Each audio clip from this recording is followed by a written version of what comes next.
அஸ்ஸலாமு அலைக்கும் ஃப்ரெண்ட்ஸ். ஏற்காட்டில் இன்றைக்கி 2வது நாள். மணி ஒரு 6:30 மணி இருக்கும். செருவராஜ் சைடில் தான் இருந்தோம்.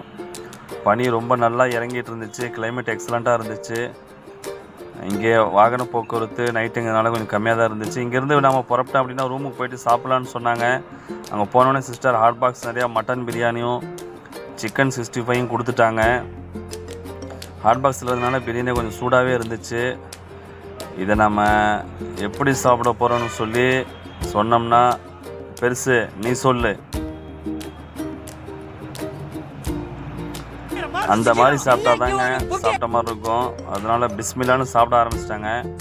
சிக்கனில் இருக்கிற எல்லா பீஸுமே ரொம்ப எக்ஸலண்ட்டாக நல்லா குக்காகி இருந்துச்சு. பிரியாணியும் லேசான சூடு இருந்துச்சு. சாப்பிட்டங்க நல்லா திருப்தியாக. நம்ம சாப்பிட்டு முடித்தோடனே ரூமுக்கு போனோம் அப்படின்னா தூங்கிட்டு காலையில் சுபு தொழுகைக்கு போனோம். இன்னும் இஷா தொழுவில்லைங்க. ரூமுக்கு வந்தாச்சு. இந்த ரூமு தாங்க. இங்கே 2 பேர் இருக்காங்க ஏற்கனவே நம்ம கூட வந்தவங்க. எக்ஸ்ட்ரா பெட்டு கேட்டதுனால நீ கீழே தான் இங்கே நான் தூங்கலான்னு சொல்லி இங்கே எக்ஸ்ட்ரா பெட்டு கொடுத்துட்டாங்க. போதும், இந்த அளவு கிடச்சதே பெரிய விஷயம். நம்ம இன்னும் இஷாவுடைய தொழுவில், அதனால் கிப்லாவுடைய பக்கம் பார்த்து முசல்லாவை போட்டு இஷா தொழுதலான்னு சொல்லி தொழுதுட்டாங்க. நம்ம காலையில் எந்திரிச்சோடனே சுபு தொழுகைக்கு போனோம். அங்கேருந்து ஒரு 4 கிலோமீட்டர் இருக்கும் பள்ளிவாசல். பனி பாருங்கள் எப்படி இருக்குது. நான் வைஃபர் போட்டு தொடச்சோம், பேப்பர் போட்டு தொடச்சோம், அந்த பனி போகவே இல்லை. 4 கிலோமீட்டர் இருக்கும் இங்கேருந்து பள்ளிவாசல். நம்ம தொழுதரலாம். சுபுடி தொழுகிற முக்கியமான தொழுகைன்னு பள்ளிவாசல் வந்துட்டாங்க. ஏற்காட்டில் இருக்கிற பள்ளிவாசல் தான் அது. மொத்தமே 2-3 பேர் தான் இருந்தாங்க. ஏற்காட்டில் இருக்கிற மக்கள்லாம் இன்னும் தூங்கிட்டு தான் இருக்கிறாங்க. அங்கேருந்து புறப்பட்ட உடனே காலையில் ஒரு 6 மணிக்கு மஞ்சக்கோட்டை வியூ பாயிண்ட் போகலான்னு சொன்னாங்க. ஏன்னா நீங்கள் இங்கே வியூ பாயிண்ட் மஞ்சக்கோட்டை ரொம்ப நல்லாயிருக்கும். பக்கத்தில் தான் ஒரு 6-7 கிலோமீட்டர் தான் அது ஏற்காட்டில் இருந்து. முன்னாடி ஓடிட்டுருக்கிற பொண்ணு ஒரு 5-6 கிலோமீட்டர் ரொம்ப நேரமாக ஓடிட்டே இருந்துச்சு. இந்த மாதிரி ரொம்ப எக்ஸசைஸ் பண்ணும், ரொம்ப நல்லாயிருக்கும் உடம்புக்கு. மஞ்சக்கோட்டை வியூ பாயிண்ட்லையும் மேலே ஒரு 2 கடை போட்டாங்க. இங்கே நூடுல்ஸு, ஸ்நாக்ஸு, சில்ட்ரன்ஸ் விளையாடுற மாதிரி கொஞ்சம் பொம்மைங்களாக இருந்துச்சு. இந்த சீசனுங்கிறதுனால கொஞ்சம் விலை அதிகம்தான். இங்கே காலேஜிலேருந்து வந்த பசங்க எல்லாம் நின்று அரட்டை அடிச்சிக்கிட்டு இருந்தாங்க. ரொம்ப சந்தோஷமாக பேசிட்டு, நாமளும் இந்த மாதிரி தான் ஒரு காலத்தில் இருந்தோம். இந்த வாழ்க்கை தான் ரொம்ப சந்தோஷமான வாழ்க்கை.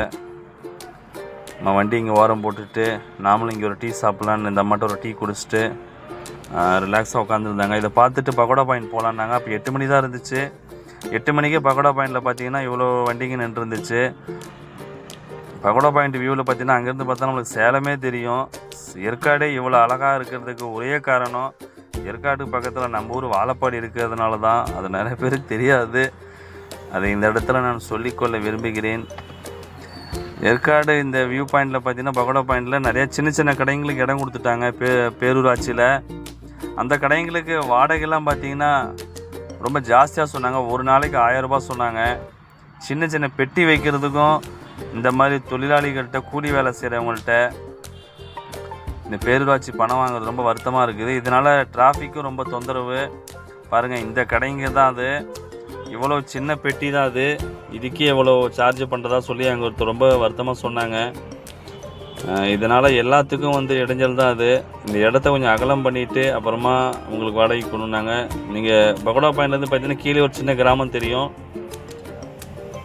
ரொம்ப அழகாக இருக்கும் அதுவும். சரி, நம்ம இது பார்த்து அடுத்துட்டு டிஃபன் சாப்பிட்டு கிளம்பிடலாம். நாங்கள் போய்ட்டு ஒரு ப்ளைன் ஆர்டர் பண்ணி கெட்டி சட்னி ப்ளைன் சாப்பிட்டாச்சுங்க. அதை முடித்தோடனே பீக்கு பார்க் போகலான்னாங்க. உள்ளே பார்த்தா பார்க்கிங் இடமே இல்லை.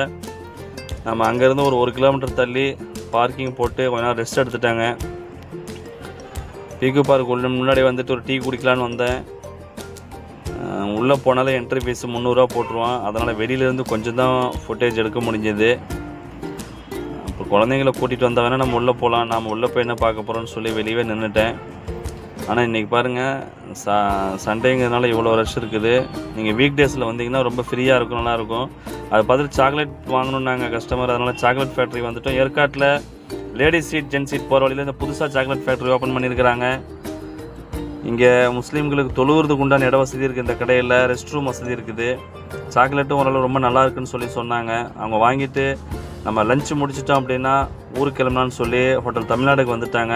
வந்தோடனே ஃபுல் மீல்ஸு, சிக்கன்னு, பீட்ரூட் பொரியல், கூட்டுன்னு சொல்லி அசத்தியாச்சு. அல்ஹம்துலில்லாஹ் நல்லா சாப்பிட்டேன். இதாங்க தமிழ்நாடு ஹோட்டலு. கொஞ்சம் விலை ஜாஸ்தி தான், ஆனால் ஃபுட்டு ரொம்ப நல்லா இருந்துச்சு. திருப்தியாக சாப்பிட்டாச்சு. இப்போ நம்ம ஊருக்கு புறப்பட்டோன்னா ஊருக்கு போகிறதுக்கு ஒரு 4:30 மணி ஆயிரும்னு சொல்லிட்டாங்க. சேலம் வந்தாச்சுங்க ஃப்ரெண்ட்ஸ். உங்களுடன் பேசியதில் மிக்க மகிழ்ச்சி. மீண்டும் ஒரு காணொலியில் சந்திக்கிறேன். அஸ்ஸலாமு அலைக்கும்.